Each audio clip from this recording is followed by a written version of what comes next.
Late June West 1945 was a stifling presence over the British Field Hospital, located precariously close to the volatile, recently secured crossings of the Rhine River. Before we dive deeper, every day we make videos like this, so be sure to subscribe so you never miss a new story. Back to the story. The large canvas tents were saturated with the mingled scents of wet earth, antiseptic, and the faint coppery tang of blood.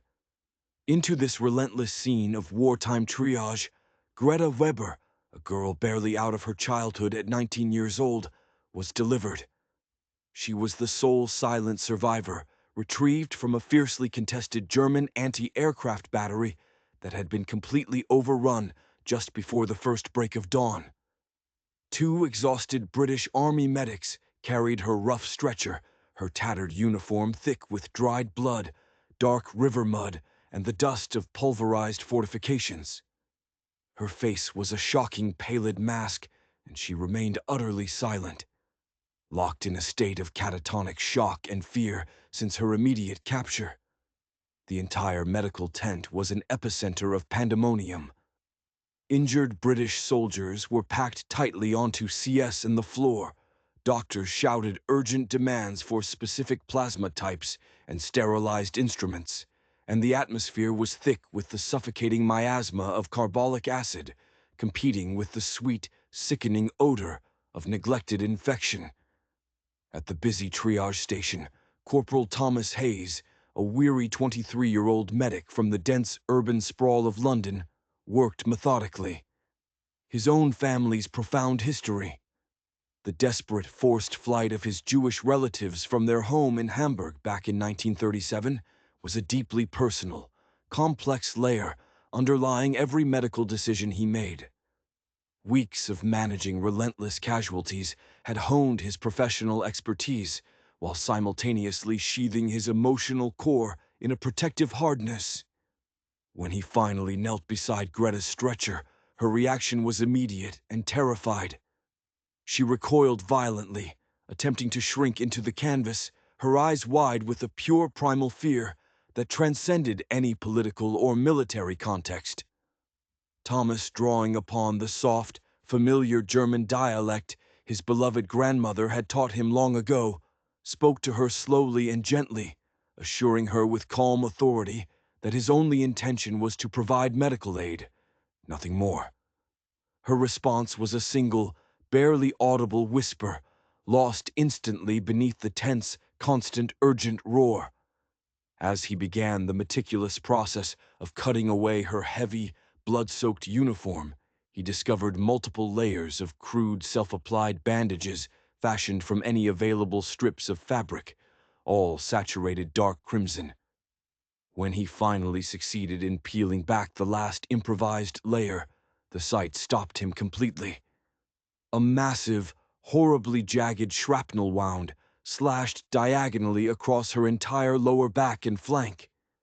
It was clearly days old, profoundly septic, visibly writhing with maggots, performing a gruesome natural debridement, and the surrounding muscle and dermal tissue was alarmingly necrotic, discolored in hideous, mottled shades of black, gray, and green.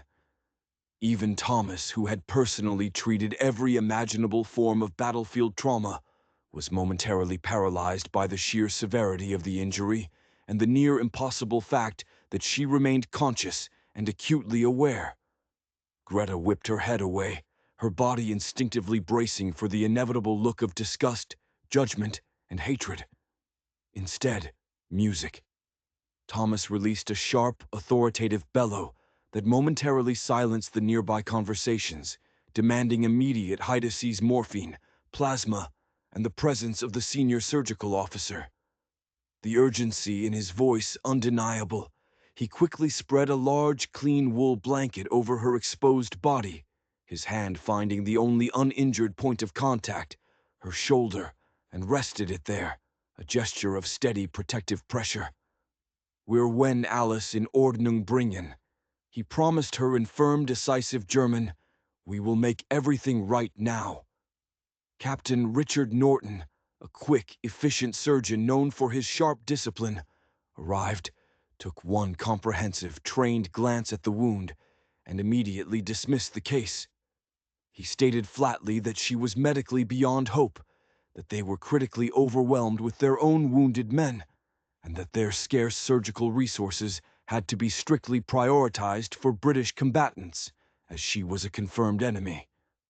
Thomas, however, stood his music ground, his gaze unwavering as he met his superior's eyes. He argued respectfully but fiercely, his voice a low, steady current of moral conviction, that this girl, a mere 19-year-old, had somehow silently concealed this catastrophic injury for days, exhibiting a profound, almost superhuman will to live that morally superseded all military protocol and demanded their absolute intervention. He reminded Norton that they possessed both the skills and the supplies required to save her life. Norton hesitated, torn between the military code and the powerful ethical challenge, but Thomas bypassed the need for a final bureaucratic authorization. He expertly administered a heavy dose of morphine, rapidly set up the intravenous line, and without further ado, began the nauseating, meticulous process of cleansing the horrific wound with his own gloved hands. For 4 grueling, intensely focused hours, he and Norton worked side by side, a silent, tense partnership born of necessity. They painstakingly excised every piece of dead, putrid tissue, flushed the massive cavity with antiseptic solution, and carefully packed the injury with thick layers of sulfur powder. Greta drifted violently in and out of a morphine-induced stupor, muttering broken, distressed German phrases about consuming fire and the inescapable sensation of being burned. By 2 in the morning, the complex surgery was finally complete. Though she had suffered significant and permanent loss of muscle tissue and required structural adjustments to her hip, her life, against all odds, had been successfully preserved. Thomas remained faithfully at her bedside for the rest of the anxious, long night, meticulously changing the surgical dressings, monitoring her weak pulse, and offering her small, frequent sips of water. When the pale, hesitant light of dawn finally filtered through the canvas, signaling a fragile new day, she slowly opened her eyes. She stared intently at Thomas, who was still sitting vigilantly beside her cot, exhausted but present. The terror in her eyes had been replaced by a deep, searching clarity. She whispered, her voice barely a breath, asking if he had truly touched it. The utter filth, the corruption, the living, infested proof of her desperation. He offered her a weary, gentle smile, confirmed that he had touched the wound, and assured her with a quiet finality that the contact had not harmed him or made him sick at all. This simple, profound reassurance was the breaking point. She began to weep quietly, tears born of sheer physical agony and spiritual relief. And Thomas reached out, taking her hand gently in his, holding it until her body finally stopped trembling. Over the ensuing 3 weeks of critical, delicate recovery, Thomas dedicated virtually every spare moment of his off-duty time to her care, transforming his actions into a quiet, personal crusade against the prevailing tide of hatred and prejudice. He consistently secured supplementary better rations for her, patiently taught her rudimentary English words and phrases. "Thank you," "Please," "Better," "The pain is gone," and shared comforting, harmless anecdotes about his London childhood and family life. She in turn slowly gained the trust and courage to share small, fragmented memories of her life in Hamburg before the destructive engine of the war had utterly consumed her world. When the severe infection was finally declared absolutely contained, and she was strong enough to sit upright without assistance, she quietly asked Thomas for a mirror. As she examined the vast, jagged, grotesque scar that spanned her lower back, a brutal, undeniable record of her trauma, she involuntarily prepared herself for Thomas to express shock or turn away in disgust. Instead, he met her gaze directly in the reflection, and told her with unwavering sincerity and conviction that it was not a mark of shame or ugliness, but a powerful, visible symbol of incredible survival that she should carry with deep, profound pride. 3 weeks following the life-saving surgery, with the wound finally exhibiting clean, healthy, vibrant pink tissue growth, Greta looked straight at Thomas as he was completing a meticulous dressing change and stated simply factually, "You are Jewish." He confirmed her statement with a brief, soft nod. She then raised the critical point, her voice quiet but firm. He, a Jewish man, had saved the life of a German girl. Tears immediately welled in her eyes as she confessed the deeply embedded, venomous lies they had been relentlessly fed during the war. The absolute chilling certainty that Jewish people were inhuman and destined to commit unspeakable atrocities against the German people. Thomas met her gaze steadily, his expression calm and profoundly serious. He explained with the wisdom of a man who had seen too much that some individuals, regardless of their background, race, or belief, always chose the path of darkness and terrible deeds, while others simply and fundamentally chose to do good things. And that, on this particular day, in this particular place, he chose to do good. His job, he simply reaffirmed, was saving lives.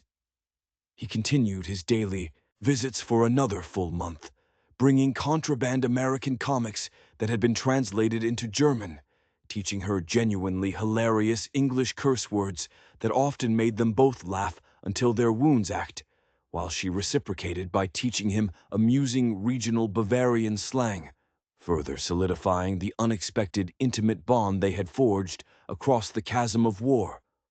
When the residual phantom pain inevitably flared up during the isolating darkness of the nights, he would sit faithfully by her cot, reading or telling long, gentle stories of British history, the architecture of London, and traditional food, serving as a steadfast, comforting anchor until she finally drifted off to a fitful sleep.